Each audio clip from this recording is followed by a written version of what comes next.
How would you like to turn your old broken TV from this to looking like this? In this video, I'll show you how easy it is to do just that. So let's get right into it. To start, make sure that your TV is unplugged, and then you can begin removing the screws that are in the back of the TV. This includes all the small and large holes that you can find in the back. You want to be able to remove all the parts, as you can see there.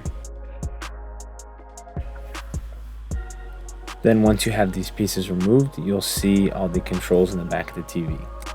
Also make sure to unscrew these parts as well, as we will not be needing them.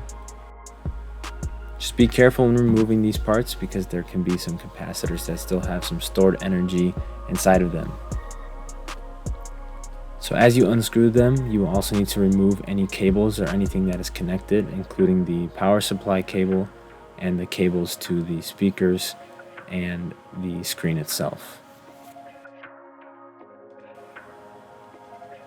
And then here is just removing the speakers, which if you would like to use those in the future, keep those intact. And this is the controller for the screen, and chances are your screen is already broken, so don't worry about breaking this when removing it. Just make sure that it is completely removed from the back of the TV. Now we can start popping off the front frame, the trim that goes around the whole TV. This should be able to just pop right off. I'm using a flathead screwdriver right here just to help pop it off a little easier. Once that whole frame is removed, set that aside, and we will need that later, so make sure it's somewhere close. Now we can start removing the screen, and just be careful if this is cracked, it could be a little sharp. Then with the screen off, you'll see another piece of trim that goes around the metal frame, and it'll have these little notches. So use a flathead screwdriver just to pop those off, and you want to go around and make sure all those are popped off. And with all those taken out, you can then remove that plastic piece, and you should be left with the white sheets. Go ahead and remove these white diffuser sheets and set them aside. Once you get those out of the way, you will see some LEDs along with this white paper that is stuck to the back of the metal piece. Go ahead and rip that off. And then you should be left with these LEDs that you can remove just like this. And chances are, if your TV still lit up when it was plugged in, that these LEDs still work. And these LEDs are actually pretty cool. They're 24 volts and they emit light sideways instead of straight ahead. So I decided to keep these for any future projects. Now to add in our own LEDs. So I'm using some Cobb RGB LEDs from BTF Lighting. You can find the link for those below. Then begin by putting the LEDs through a hole in the back of the TV. This way you can store the controller for them behind the TV. And just because this is for demonstration, I'm keeping the LEDs intact. Normally I would run some wires from that hole to the edge of the TV. That way I don't have to worry about any of the LED strip being in the middle of the TV.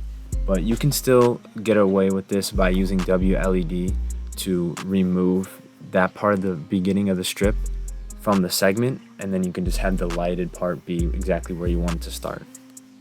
And I'll show this a little bit more later on in the video. So you want to keep sticking the LEDs around the perimeter until you get to the end. And this is where I would cut the end of the LEDs, but once again, just because this is for demonstration, I'm just gonna feed them back through that same hole, and I'm just taping them down for now. So you can do this way if you don't want to cut them, but I would definitely recommend just cutting the end at those soldering pads. And then here I'm just connecting my controller to the LEDs, and like I said, I'm gonna be using WLED to control these. Now we're gonna start reassembling the TV. So first we want to put that thicker plastic diffuser sheet on first, and get that slotted into the correct holes. Using some double-sided tape, take whatever logo or graphic you want to put on there, or if you don't want one, then just skip this part. Then you want to add the thinner diffuser sheet on and just put one of them. And you will notice that there are some holes on the diffuser sheet to help line it up on those little rods as you saw there. And then you just want to go through and make sure everything's lined up and and looks nice and clean. And then once you have everything where you want it, go ahead and add that plastic piece with all the notches on it, and make sure everything clicks back into place, because this is what will be holding your diffuser sheets onto the frame. Then grab that first piece of trim that we took off and add that on, snap it into place.